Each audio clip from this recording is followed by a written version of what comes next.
Weekly Open. My name is Brian. We got everybody on today, and we have a little bit of volatility. We hope for more. Let's first welcome our friends, Don and Cred. Don, you're on the left. How you doing, bud? Good. Cred, what's up? I mean, Link is up 10%, so I don't know how many innocent lives have to perish to pay for this sacrifice, but otherwise, yeah, fine, mate. I didn't realize that Link was up 10%.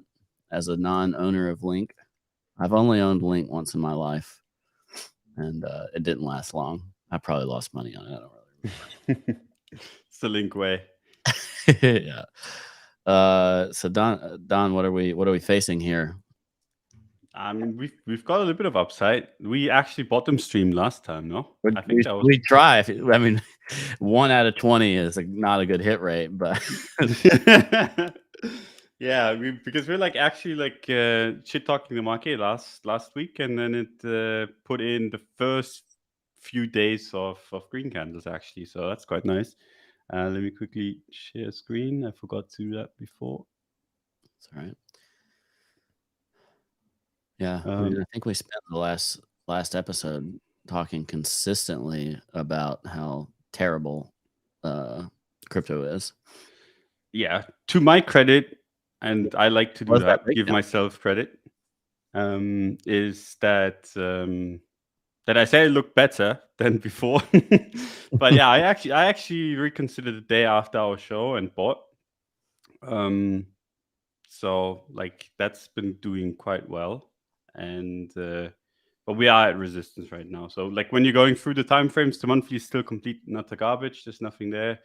The weekly time frame is at resistance, but one good thing is that we've already tested we've tested this before, right? So when you look here to the left, we've had this massive wick into that box, and that makes this resistance less reliable, I would say, as in it's a weaker resistance, so it could break, but it's still resistance, right? So we have weekly resistance here, and we have daily resistance. So when you go on the daily, it's the same kind of story. So yeah, it's at resistance now, and I think there's only really I mean, if you want to take a bet, it's a pretty shitty position to be in right now. It's much better lower, because if you want to short and you short this and it actually breaks these resistances, you're gonna get slipped for a shitload, right? Because then it's just gonna keep going. And if you're long, you're just longing into resistance. So it's a little bit of a tough one, but I think if you can break both of those resistances, it's going to be up, and then it's going to be up for a while. So that's kind of where we're at. Cred, do you ever feel like Don uses our Monday conversations as some form of therapy before changing his bias? Yes. I also get that privilege on Friday, so that's very helpful. You know, my weekend is sandwiched between Don using me as a sounding board to make money while I lose money. So yeah, it's a distinct privilege to be here as always. Yeah. Also, GW in the chat, so Weekly Resistance is the name of the show, not Weekly Open. I guess that's just part of a bear market. Yeah, Cred, how are you feeling? How are you about markets or life, whichever one you want to share about? Oh God, no, those are two very disparate things, Ledger. I wouldn't dare venture into the second one. Market-wise, I posted somewhere rather that it felt a bit different when we finally got that green candle on the 12th, and that we didn't fully retrace the day after. That's how low the bar has been on the daily time frame, where we've had one, for months now, we've had one green day and the next day was red, and that was a reliable pattern. And then the response to news has also been somewhat telegraphed, where good news would have some impact and get fully retraced, and much less significant bad news would have a large impact on price. We had the whole FTX liquidation estate thing approval that the market absorbed, and arguably that news was stale, but it's still pretty, it's a notable shift in behavior that, even in the past, weak headlines were enough to nuke us, whereas on this case, stale news or not, we kind of held up pretty well. And ever since then, I've just been marching up. Today, especially, and this is the curious thing, there's a very obvious TWAP running during the course of today, pretty much from 10, 11 a.m. UTC. It's been just a classic sort of ramp in open interest, CVD, etc. We even got a bit of a spot premium coming in towards the end of it, which is slightly welcome, because throughout this for months now, spot has just been dead and inactive, and the pops we've had have been primarily perp led.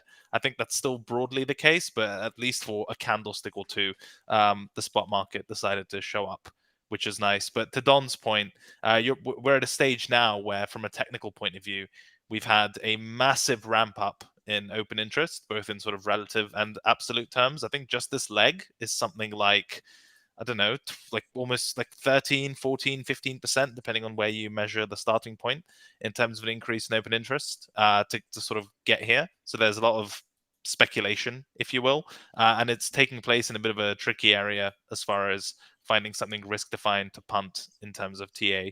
So yeah, I think the weekly is slightly more charitable. The daily is like up in the face of resistance. So that's less than straightforward. I'm really curious to see how the rest of the US session trades, and in general what we do around 27. Because to me, this area is like quite murky from a TA chart point of view.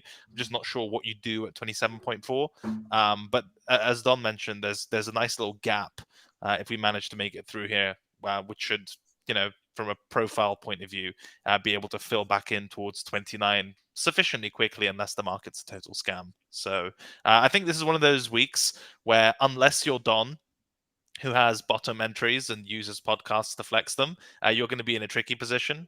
So if you don't have the luxury of a good position, this is a really tough area to do business. If you do, more power to you, I suppose. A couple of thoughts based on what you said. One is the FTX news stuff. People dumped it pretty hard when the headline came out that they were seeking the allowance to dump from the court. And then it did not dump anymore once they got the approval of that. And then now I guess we'll see when they actually start selling stuff. But if I recall correctly, they really don't have a lot of Bitcoin. I believe it's mostly Solana and some other altcoins. So maybe we see, a little less hysteria in the selling process, other than some tidbits for certain coins that it's just a physical sell pressure that they don't have a lot of counterpoints for.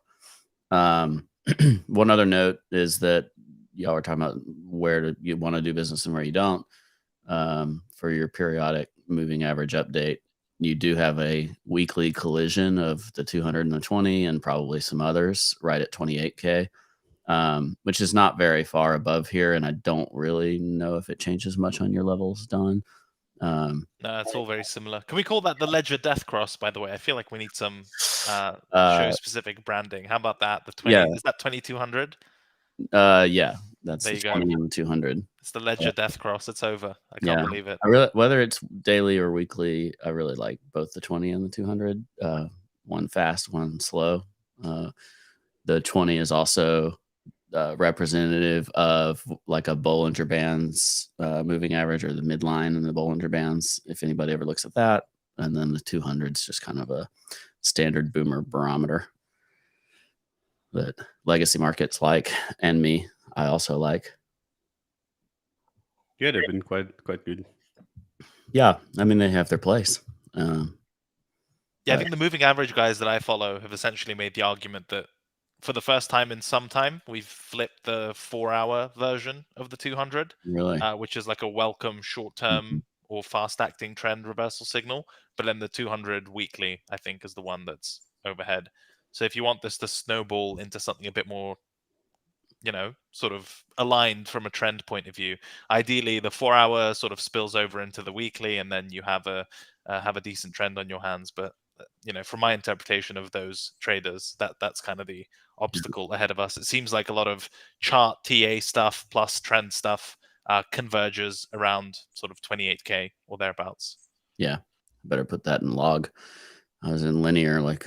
Oh, you can't do that. Yeah, I don't know how I got there. They also moved the buttons in TradingView for how to assign log and linear and auto fit, and it's very stupid. I agree. It's so dumb. I hate when people change stuff. We're getting old, dude.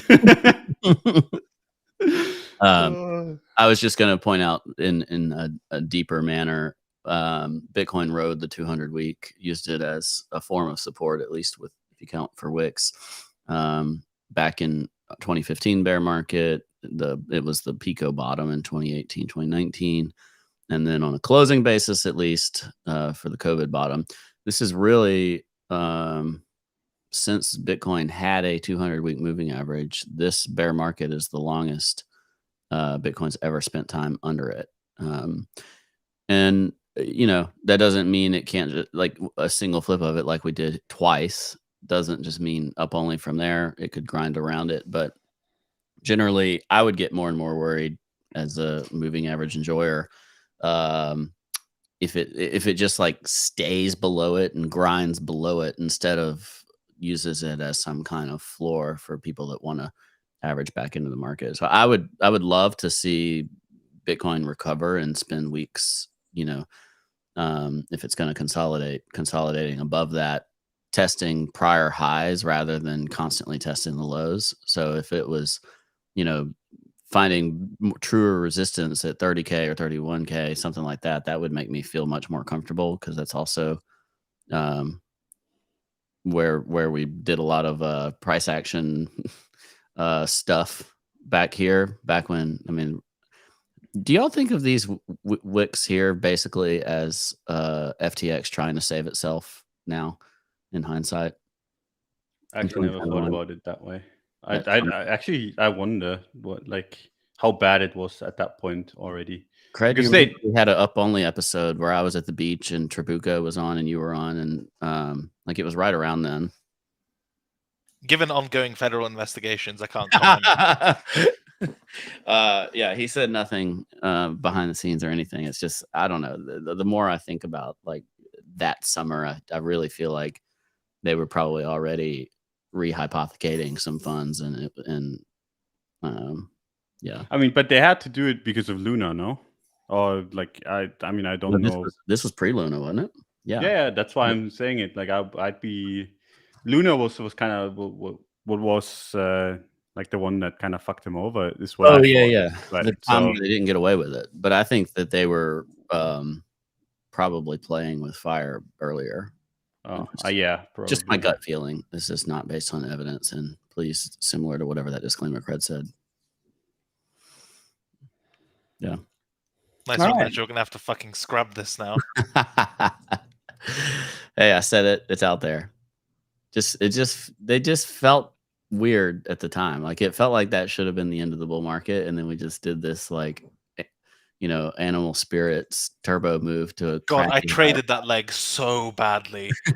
Oh my God, so badly. That nuke itself, I traded well, but then that second part, the fake all-time high, good God, that is not a highlight of whatever mental trading journal I've got. Yeah, this one right here. Well, maybe it was not you that was wrong, Craig. Maybe the market was wrong. Correct. Yeah. As usual, when you're wrong, the market is. Yeah. No, but we're really in a weird spot now, because at the end of the day, right? We talked about all of this stuff last week, where this is bearish, that is bearish, but we also talked about that we're getting a Bitcoin ETF, right? So we're in this weird situation now where you have this massive bullish catalyst alongside just a shit market and a lot of reasons to go down. So now you have to kind of decide whether you're on the Bitcoin ETF kind of team. Okay, that's going to be approved in the next whatever months. Or if you're in the Binance Doomer team, and then Binance is going to go down in the next few months. It's such an odd one right now, no? I'm kind of in between. I go completely from one side to the other, and I'm kind of struggling to kind of find what makes sense in this kind of the Binance thing is probably the biggest curveball that confuses me. I could absolutely understand if they get in some very hot regulatory water. I'd personally still be quite surprised if they were massively misusing funds or something, versus were there people on their platform that shouldn't have been. Yeah. But I mean, I'm in the same team, but then again, I said the same thing about FTX, and then take what we say with that into account.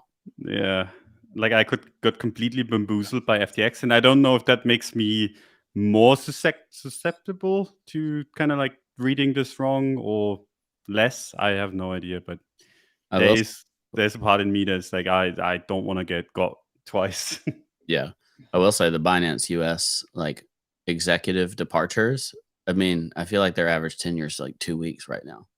And there's people will come in and just immediately leave, and that seems very bad. Yeah. I mean, does it though? Isn't Binance US basically dead in the water? So Oh you yeah, kind of it's expect like them to wrap up shop. I cannot comprehend why anyone would have funds on Binance US or use it for any reason. I can't comprehend it. There's probably more signal in the international departures than the US ones, but Yeah, they've both been two of those. Like affected essentially. there's been a lot on the international side as well.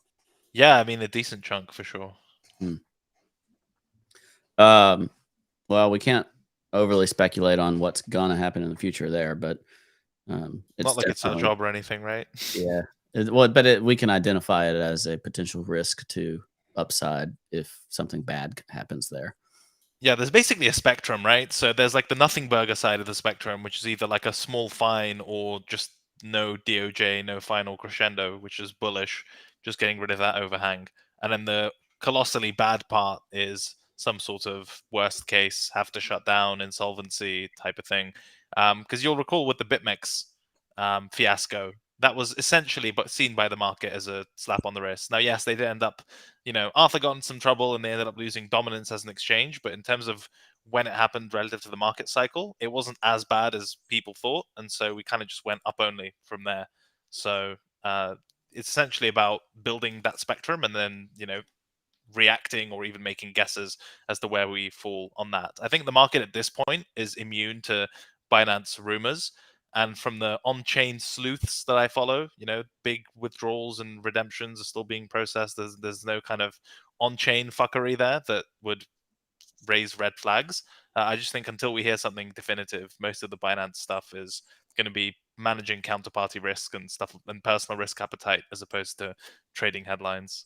Yeah, there are a few people in our trading market world that have been taking those precautions as well and had not historically. If things ever got hot, like I don't know if y'all saw Loma say the other day, it was his first time in 5 or more years where he took his funds off Binance. Stuff like that, I think is prudent. Whether the downside potential is there or not. Yeah. Gainsey's left Rollbit. Right? Sorry, breaking news. Well, not to interrupt, but yeah, he just tweeted, after careful consideration, I've left Rollbit and partnered with Stake. There's a Stake ref link there, of course, and he says first live stream tonight on Kick. So this is going to be a fun character arc. I'm going out on a limb to say that I think Gainsey might be joking. Really? He's got a ref link there. I'm 99% sure he's not. I mean, yeah, I'm pretty sure he's not. I mean, there's a Stake ref link there. It'd be a hell of a joke, Ledger. No, I talked with him too, and he's been interested in Stake for a long time. Like I think even before Rollbit. He saw that BitBoy partnership value.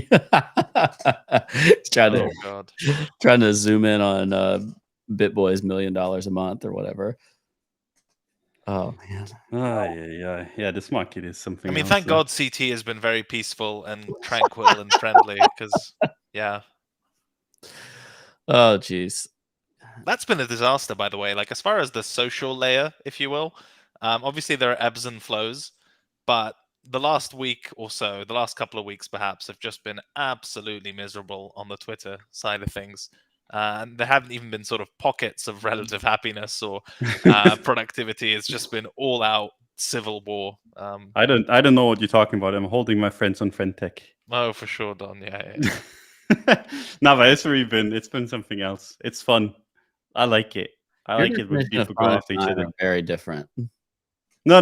This is the greatest thing because usually you see like people are trying to keep the deal flow, and then they don't say anything, and you can tell that it's all fake, and it's like this weird charade of everyone is friends, but it's actually not the case. And then you see like in back chat rooms how people like talk about each other poorly, and I fucking hate it. Like, just say it to the people, and right now that's happening. People are giving each other shit, and I absolutely love it. I'm usually just saying it, but having other people join me, that's great. I love it. Feels like Hunger Games to me. Not a big fan. Might be the deranged German in me that enjoys this. I don't know. I don't know either. Is there anything exciting to look at in the market? I mean, I guess Bitcoin and ETH both look pretty similar. No, ETH looks like shit. Oh, really? Oh yeah. I don't know why. Like, everyone's like, ETH looks kind of okay. I don't get it. Like, I don't see it. Look at this shit. This is the weekly ETH BTC chart, and this just kind of looks like shit. Well, you're looking at ETH BTC. Yeah, but I mean, how else are you going to look at ETH? Well, you can look at ETH USD, but I don't disagree that ETH BTC should always be part of your calculation there. And it does look very droopy. I mean, it looks droopy, and it's also like, it's droopy in a bad way, right? Like, if you have volatility, right? Like, as in, if this was like this and you had massive legs to trade, that's one thing. Because then there's money to be made, and it's the good kind of, like, it's the good kind of bad.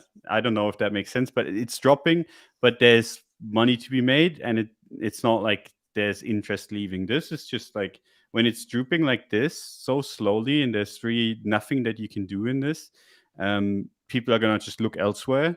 And then what you usually get is one big leg to the downside, not necessarily that deep, but like a massive leg to the downside in comparison to the shitty bleed out before.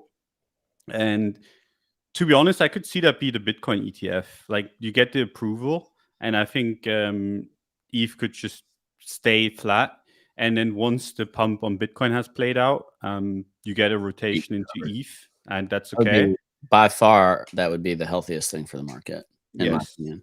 And I think it makes sense because sorry for interrupting. I think it makes sense because it's like, have you seen the tweets that I've sent out? Like, I talked about ETH like twice, and people got very, very upset. Like, people added me. People are like in my comments being like, oh, you have no idea what you're talking about. You have no idea about markets, how they work. You're new to crypto, like all that stuff.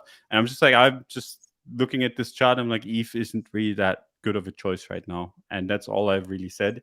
And people get really upset. And I think a lot of these people will kind of be sidelined for if we get an ETF pump. I think the algorithm's been hiding you from my feed, or you tweet during European hours when I'm still asleep. I don't know which.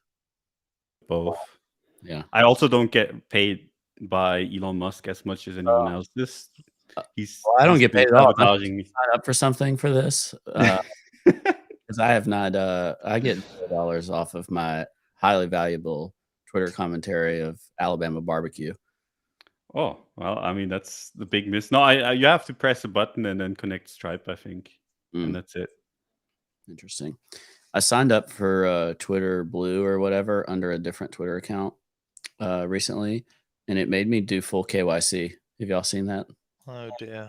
The announcement I saw about the identity verification stuff, they said it was optional for existing Blue customers. So maybe there's some reprieve there. But if the new Blue requires you to KYC, that's pretty terrible. Yeah, this was for new Blue.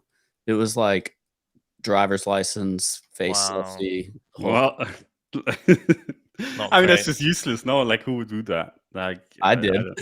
I guess I'm an idiot. Fair enough. But yeah, it's right here. I'm pretty doxed, so whatever. No, fair enough. Yeah, but it seems not only does it seem like a dox problem, but also just who the fuck wants to go through that hassle to, like, unless you run a business or whatever, like, you take it serious. Like, who cares? Like, the Twitter Blue stuff is not really that useful, in my opinion. Yeah, mine was for the purpose of a longer tweet or longer reply. I can't remember what. It was something that I was used to in my normal account and I couldn't do anymore. And I was like, well, this is dumb. And then something about the feed as well. I don't know. They're pretty aggressively, I think, catering features to Blue accounts, and I didn't really notice it until I was using an account that didn't have Twitter Blue, so that's why I did it. Fair enough. Yeah. But I'm not getting paid for any of that stuff. Oh, and they didn't even give me the check mark. It was like, we'll review it. It's like, what?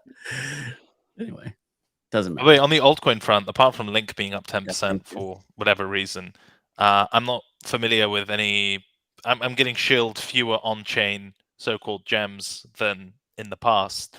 And as far as the centralized exchange trading stuff goes, it's still the same thing of the shittiest low caps on Binance getting mega pump and dumped. I can't actually believe this is still going on for as long as it has. Binance hilariously posted some like blog post about being on top of market manipulation. Oh, which I yes. found very on the nose. But for example, yesterday TRB did more volume than ETH, which is like comical. And if you look at TRB, there's also Hi-Fi, and every week there's one or two. I don't know how much juice is left in this max negative funding pump and dump bait trade, but we've had like 8 of them that I can think of. I Roughly, don't even know what 6 any to of 8. these coins are that you're mentioning. Yeah, well, that's kind of the whole point. That's why the trade is able to work. I posted a tweet with my speculation as to how these trades work and how they're not orchestrated, but orchestrated. And it only works if the market's dead and you can corner a large part of the supply of the token and there's a perp listing, etc. But the fact that it's still going on under Binance's nose to this extent is just very surprising. I'll say that much. I would have thought, given the amount of regulatory scrutiny, they'd be a bit more proactive in sort of cleaning up their shop, but it seems not. And there's also Call of Duty market maker warfare going on, because Wintermute is now accusing DWF, according to some reports I saw, of price manipulation. And yeah, so and that's obviously related to the recent price action we've seen on those low cap alts. So it's messy out there. I don't really. That's what the centralized exchange altcoin landscape looks like. The majors don't really move. I mean, BTC ETH vol is okay. I mean, at least it's doing something as of recent. But as far as altcoin stuff, man, it's just repeated week after week. Max negative funding pump and dump on the lowest caps, mega volumes, and they just bleed out and nothing happens. And yeah, that's really it. I mean, look, I don't mean to be entirely cynical and dismissive. There are some good trades that you can make with that kind of meta. But as someone who is allergic to using the term market manipulation, because it covers such a, people ordinarily use it for trades they don't like or moves that cost them money, whatever. This is like pretty damn close. What we've Number seen went with these down. low It's caps. market manipulation. Yeah, exactly. If I win, it's alpha. If I lose, it's market manipulation type of joke. But like with some of these low cap alts and the weeks of seeing this behavior and now having prominent market makers come out and speak out about it, like there's clearly something going on. Yeah, it's so odd. The timing is so odd, right? Like Binance is getting wrecked on the regulatory front, and then they're just like happily sitting by and watch this happen. Like I don't get it. It feels like when you're watching these coins trade, like there should be someone that goes to jail for this, but obviously doesn't. But yeah, it's a very, very, very odd kind of thing to happen on an exchange that is kind of in the scopes of literally every 3-letter agency in America.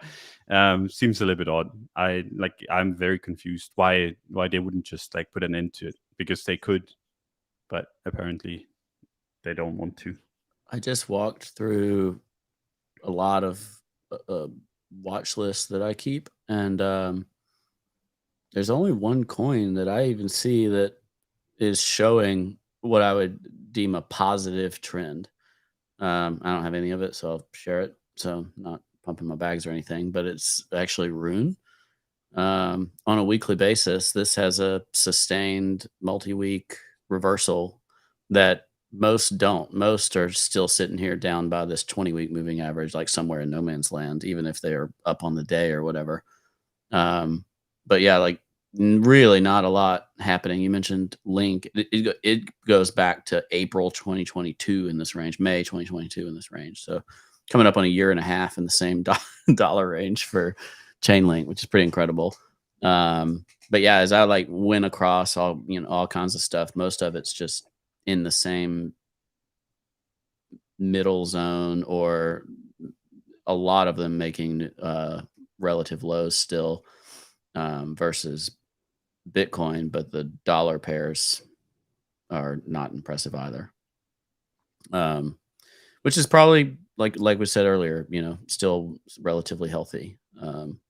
We could really use some concentration, and if that means people are less believing in altcoin summer, or on-chain summer, I'm sorry, whatever it's called, then that's not so bad. Don, what do you have up here? Bottle, your favorite. That's great. It's buried behind Cred's head. I mean, the random altcoins, right? They look like this, and then there's a few coins that look better. One of the ones that I've kept on talking about is Bitcoin Cash. For some reason, looks better than almost everything else. That looks exactly like Rune did. Yes. Like that looks decent to me. Which is odd. Bitcoin Cash is trash, right? But it doesn't really matter. And then yeah, I think Link. I talked about this last week on my show, stream, whatever you want to call it. Was at that support, and I was like, it doesn't look as bad as the rest, and now it's having a nice pop. But really, this like these charts, they're in massive downtrends, right? Like I keep getting like angry replies for my stance on altcoins, right, and how they're not the best investment. But it's hard for me to kind of make any other argument by just looking at the chart, right? And then people are going to be like, yeah, but Link is an old coin. But then you throw Pepe, and that's just went through its first cycle, and it's also down like 85, 90%. It's just basic. Yeah. Seen that recently. Oh, actually, I haven't. Like Arbitrum, I just noticed it's down. Beautiful. Doesn't even fit into my old range anymore. I actually forgot that the Brave browser had a coin, the BAT token. The BAT token, yeah. Good old times. It's probably down a shitload too. I'm just looking through older watch lists that I don't look at as much to see if I can find something that's doing anything. I mean, not. No. Like it's so tough to hold an altcoin for long term, but for some reason, like the whole DCA into altcoins is like such a big thing. It confuses me. Like it very much confuses me. Because altcoins, and this, I'm not an altcoin hater, right? Like altcoins have these periods of time where they're really good, and that is usually very short, and then they bleed out for the rest. So like if you put it into years term, like you have 2 good months and you have 10 bad months. So if you DCA, you get all of those 10 bad months, and then maybe you get 2 good ones. Whereas instead, if you just waited for like a good, like actually good price action, and then rotate it into an altcoin, even if you miss like literally the first half of the entire move, you'd still do 10 times better, I think. Yeah, if you can convince yourself to stay out of them for the vast majority of the time, yeah, then you have a chance to make some real life-changing money on the periods where they are awesome. Yep. I think people arrive at that conclusion in a fairly straightforward way, that they probably have this idea of crypto that like, well, yes. But I think essentially like there are a ton of anecdotes of people being early and DCAing BTC and ETH and becoming very wealthy. So they think, okay, so DCAing is the methodology, but I'm late to BTC and ETH, and unit size bias is also a thing. So 2 of those things work against me. But if I employ the same methodology of just DCAing and waiting, but now I can get a lot more units and buy altcoins that have lower market caps, and they correlate that with more potential, then I should be able to get the best of both worlds, right? Employ the same DCA methodology that made those people rich, except I'm even smarter than them, and I will buy assets that are early and not late. And that's how you end up buying a ton of altcoin bags that never come back and tying up your capital in less opportune parts of the market. That's at least my thesis as to why the whole DCA altcoin thing is so popular. And also just back of the napkin maths of these things is very appealing. Like you just take any shitcoin and it looks like it's retesting really old levels and lows and stuff, and you take the old percentage slider and you measure what your gains would be if it made it back to all-time high, which is your very reasonable base case, and you see that the percentage number there is bigger than it would be for like BTC and ETH. So you're like, okay, well, I want more upside, so I'll just buy something that has more upside if it goes to all-time high, without questioning whether it will do that. So yeah, I don't know that I've ever actually recommended to anyone to DCA anything but BTC and ETH. right. I find it potentially a good thing on a couple of coins, but I don't trust my own nor like regular people's judgment on coins where that's appropriate. Typically, DCAing BTC and ETH can be very productive, but yeah, if you're gonna do an altcoin, like big chunks, sniper like in and out, short periods of time, and you can, somebody wants to prove us wrong here. You can point at many like 1 year, 2017 or 2021 examples of look how dumb you are, look how well this coin did if you just held it. But you really have to nail it on the timing on that versus the easy part of the move, as Don was kind of talking about, after you've had good moves on majors.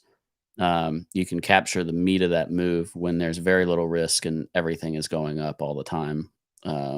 But for the period of, a month or maybe two. There have been very few times where it's lasted longer than that. 2021 was also a bit of an outlier in that regard, where it felt like Bitcoin just lagged for the whole year, right? Yeah, we had to deal with the whole recurring, oh, lol, why would you even look at BTC when Sol, Luna, AVAX, Chili's is up 500%? That's the new barometer for the market. And that Yeah. was coming from fund managers. Those same fund managers said there will be no bear market. And if there will be, it'll be completely uncorrelated because these are real assets. Like, fuck you guys, frankly. Yeah. So yeah, that was a bit of a weird period. I think in general, even if you're like an altcoin trading maximalist and you just don't care at all, there's so much value to be had in like keeping at least some baseline understanding of where BTC and ETH are. Because you can look at your alt in BTC terms. Then for entries, you can look at when you think BTC is going to pull back because the market is so correlated. You can just buy your alts which don't have support resistance levels because they're parabolic, in tune with BTC and ETH pullbacks. In terms of just like timing, macro, top, risk off moments, again, your altcoins won't have resistance levels if you're in that part of the cycle, but BTC and ETH will most likely will, or at least will have clearer trading and clearer signals. So you can use those. It's just such a useful thing to do. But people get carried away by the percentage returns of their altcoins, and they get lured into the idea that it's this uncorrelated relationship between the two, and that BTC is like for dumb boomers, and that tends to be quite an expensive lesson, I think, historically. That's how maximalists are made too.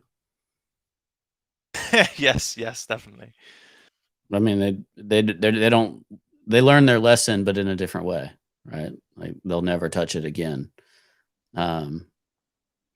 There is a sweet spot if you can learn to respect Bitcoin and ETH, but also be willing to trade other things when the time is right. Yeah, but I mean, the altcoin people hate those people too, really, because then like you hold this thing and it goes down 95% and someone comes along and buys it. Like that, there's no winning with these people, I feel like. But yeah, is what it is. I feel like the maxis, to your point earlier, the maxis are just failed altcoin traders, really. Not always, but there's a you get them to go to Maxis Anonymous, and a lot of them are going to raise their hand on that question. Who got here because they got wrecked in alts? A lot of hands go up. Oh yeah. There's not a lot in the traditional market to point at that's very different from last week. So while we've had some upside in crypto, the S&P and other things didn't do too much. Technically, it was another down week. It's kind of a gap up and then down for the most of the week slightly, but still very much in range in terms of relative to what had been going on. The only thing that I found looking across some different charts that has anything to speak of is that oil continued going up after we talked, and is now nearly $92 a barrel for WTI. That looks scarily good. Yeah. And that'll have an impact on other things. inflation and whatever else. Dollar as well, right? Is on Stocks a are. green weekly streak of sorts. Yeah, it is. It is. I guess it's just a tad down today, but it did have another very strong week last week. That's good point credit. And also, for what it's worth, right back to that February 23 level. So not only making a higher high relative to whatever its last high was, it's making a range high, potentially range break as well, unless it tops here. So if it wants to go down, it needs to go down pretty soon. 1, 2, 3, 4, 5, 6, 7, 8, 9. That made 9 green candles in a row on the weekly. Oh, it's the TD sequential. You've just done some amazing TA there, Ledger. This week is red. I did not mean to, but it's the second week I've done it in a row. I just see all those green candles. I gotta count them. I can't help. I remember doing that same exercise in the summer of 22 when we had like whatever indiscriminate numbers of red weeklies in a row. That was fun. Just kind of became comical at a certain point. Is Tone Vase even around still? Like I haven't yes, but No way, doing like a lot of political stuff, I think. Oh, okay. Because he blocked me like he 2 went years to the ago. January 6th rally, didn't he? No comment. Actually, you're not supposed to call that a rally. I think it's I forget what the word is. I don't follow politics anymore. Insurrection, right? Yeah. He went to the January 6th insurrection, I believe. I don't have any sauces. I mean, I saw a picture of him at one posted by himself. I don't know who these people are or what they're talking about, and I disavow all of their comments about markets and really anything that comes out of their mouths. I don't even know why that is a problem, but fair enough. Well, people are going to jail for being there. So. Oh yeah, but I mean, or at least for being in the Capitol. I don't know about at the event, but there were people who were in the Capitol who are now going to jail. I've seen his conference ticket prices, and there's other things he should be going for jail for, I think. Oh Jesus! But I have no comment on that because I don't know what this conference ticket prices were, and if people paid for them, then whatever. Oh yeah, it's several Bitcoin at some point. Like 0.5 Bitcoin. They practice counting to 9 many times. That's not true, Ledger. Sometimes you count to 13. Oh, is that a super cycle? It's some special TD sequential thing, yes. Okay. Any charts that y'all want to look at outside of the Big C and S&P, Don? Are you still on your same Bitcoin chart? Yeah, I mean, Bitcoin's the only thing that's really interesting. And I mean, this is generally an interesting move. I gotta say, like last week when we dumped, right? Like when we had this dump day, this was on stream. Like afterwards, I was like, this is a little bit of an odd one because the S&P didn't go down. Nothing really led to this. And we now have the same kind of situation, right? Where we have no real reason to break out, but we did. And the S&P hasn't been following suit. So like either we have someone that has more info than we do, or the market just turned back from bearish to bullish, or we just do the same thing that we did back If there. it's Michael Saylor, Don, I swear to God. Oh, if it's Michael Saylor, this is going to zero again. Yeah, it's that TWAP this morning.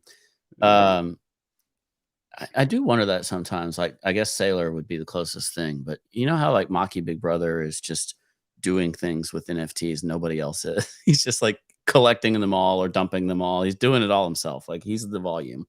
And there's somebody out there with just loads of money that's doing this with BTC too. So this could really be like one or two actors that are kind of having their way with determining a breakout or some price action, and then all the rest of us poor plebs just stare at it and wonder who is controlling this, who's the Oz, you know?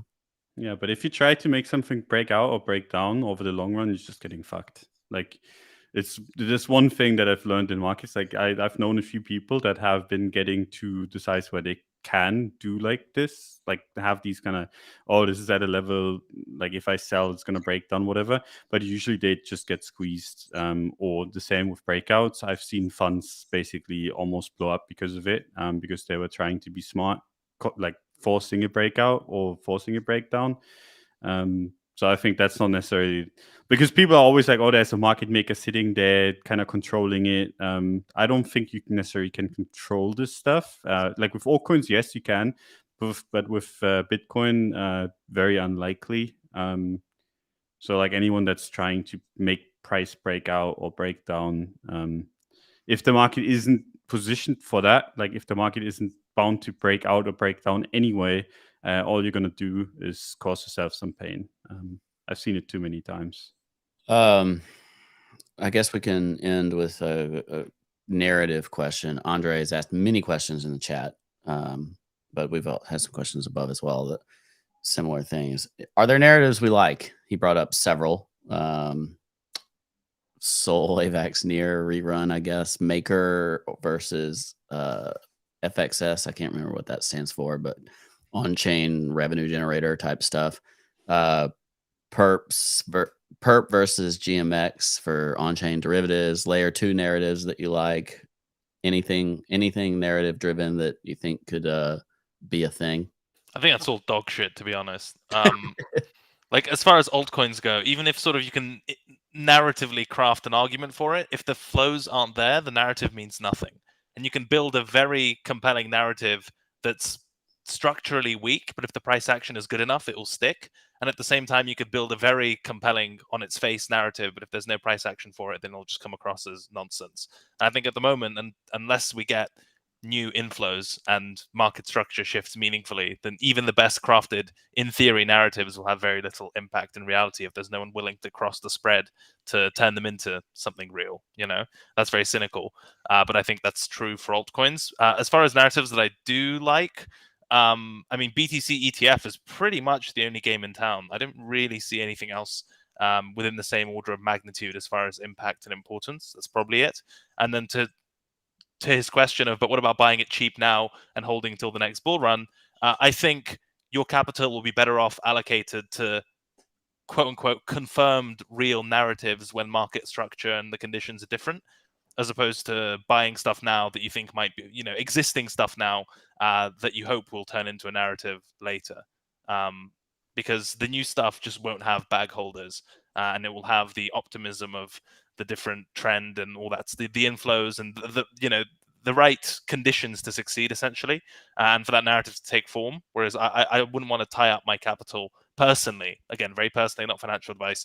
I'm not the kind of person to just speculate on existing altcoins, hoping they take the main stage next cycle. I'd rather the market prove to me what that is, what it looks like, and the conditions be set for it, rather than have to think that far in advance. I don't know if that makes any sense. It does. Not to mention, too, I mean, I take these types of punts sometimes. I have this addiction to dino coins. I don't know why. But if you are right quickly, it can be good, especially if you take profit. But if you are wrong, like your willingness to kind of hold through those that challenging price action weakens every day that there's weakness in the coin, so like your conviction gets consistently tested if you're trying to average in on lows or something like that. So if you're not immediately right, then it gets very difficult to stick with it, especially as those other narratives form while you're still like holding on to whatever thesis you had. If that's proving out to be wrong, then you have to make those decisions later.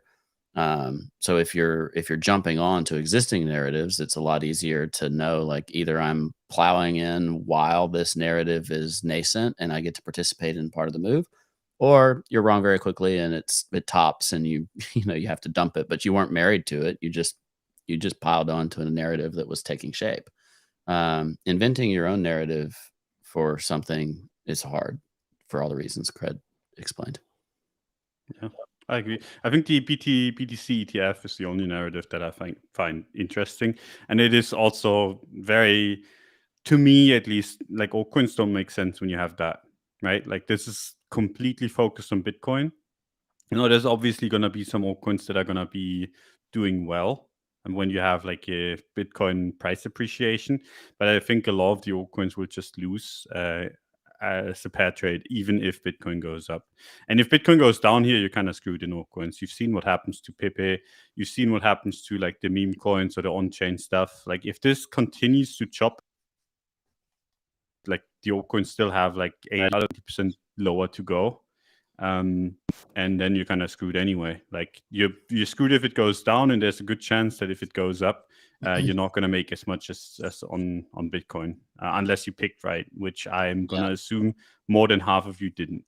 I'd make a caveat too that maybe all that can be wrong and you nailed it with your like narrative choices. But if you have like a singular narrative, then let's say you hit and you win. Maybe that can occur. You pick the one altcoin or whatever, the one category of altcoins that Don was talking about. Boom, you win. Most people are going to think that they know these narratives, or they're going to try to gamble on these narratives, but they won't do just one, which also, for what it's worth, is probably stupid, but they'll do 3 or 4. And by then you dilute your chances of winning even more, and you're almost certain to underperform if the broad narrative is not there for you. Because you'll be right on one and wrong on the other 3, and you might as well have just held Bitcoin or ETH or whatever major, until it becomes more obvious to participate in some other narrative. So just, diversification is a component of that. Diversification is not always good. Like a lot of times in crypto, diversification can be really, really bad. Yeah, I agree. All right. Yay. None of that was financial advice, just so y'all know. I think we're telling stories of our own failings or successes, depending on which occurred when. Anything else you want to leave us with? Any references to people during the course of this show are fictional, and if they happen to resemble someone in real life, that's a complete coincidence. Sounds good. Enter your disclaimers here. Well, I guess we'll leave it there. Don, thanks for being here. Cred, thanks for being here. Good to see you both. Chat, thanks for sticking with us. Hope y'all have a great day. Hope you make a little bit of money this week. If not on trading coins, then trading your friends or sports gambling or whatever you do. You just do you and have fun. We'll catch you next time.